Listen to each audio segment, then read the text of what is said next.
আসসালামু আলাইকুম। আমি জেসমিন নেওয়াজ আমার কুকিং চ্যানেল থেকে আপনাদেরকে জানাই স্বাগতম। প্রতি সন্ধ্যার নাস্তাটা আমি ভিডিওতে তুলে ধরি, আর ভিডিও করারও সময় থাকে তখন। সেজন্য অবসর সময়ে সন্ধ্যার নাস্তাটা আমি প্রায় সময়ই আমি ভিডিও করে থাকি আর আপনাদের সামনে তুলে ধরার চেষ্টা করি। আর সেই জন্যই এই প্রতি সপ্তাহে একবার হলেও আমার বাসায় আলুর পাকোড়া বানানো হয়। আর এই পাকোড়াটা এক এক দিন এক এক ধরনের মশলা দিয়ে বানিয়ে থাকি। আমার ভিডিওটা যদি আপনাদের কাছে একটু হলেও ভালো লেগে থাকে তাহলে অবশ্যই একটি লাইক দিয়ে কন্টিনিউ করবেন, সাবস্ক্রাইব করতে ভুলবেন না, আর কমেন্টে জানাবেন কোনো সমস্যা মনে করলে। আর ভালো লাগলেও কমেন্টে জানাবেন যে কেমন লাগলো আমার ভিডিওটা। আর এখানে আমি মাখানোটা দেখানোটা স্কিপ হয়ে গেছে, আমি ভিডিও করতে হয়তো ভুলে গেছি। আর সেই জন্য এই মাখানোর চ্যাপ্টারটা আরেকদিন আমি আপনাদের সামনে তুলে ধরব।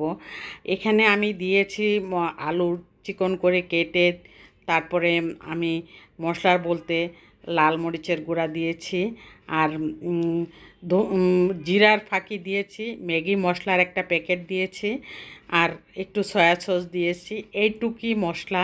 তারপরে আমি ময়দা দিয়ে তারপরে মাখিয়ে নিয়েছি।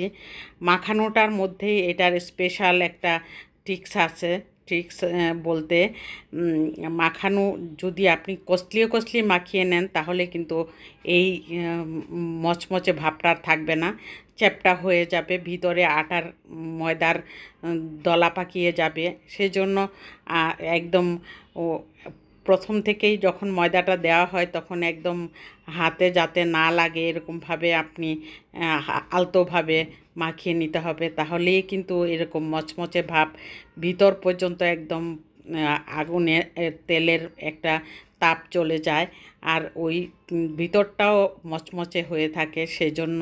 আর মশলা তো আমি বলেই দিলাম, এবং ডেসক্রিপশন বক্সে আমি আপনাদেরকে দিয়ে দিব কতটুকু আলুর মধ্যে কতটুকু মশলা দিতে হয়, আপনারা প্রয়োজনে দেখে নিতে পারেন।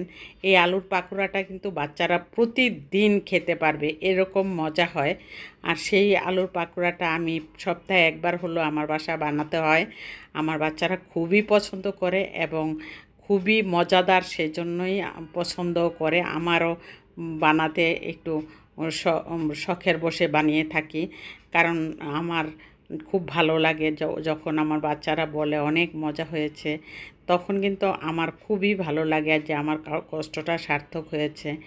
আর শেষ পর্যন্ত তখন আমি কম ভাজার বা তেলের মধ্যে দিয়ে আমি ভাজতে একদম লো হিটেও না, আবার হাই হিটেও না, মিডিয়াম হিটে ভেজে নিতে হবে, তাহলে একদম মচমচে ভাবটা আস্তে আস্তে ভাজলে খুবই মচমচে ভাব হয়ে থাকবে।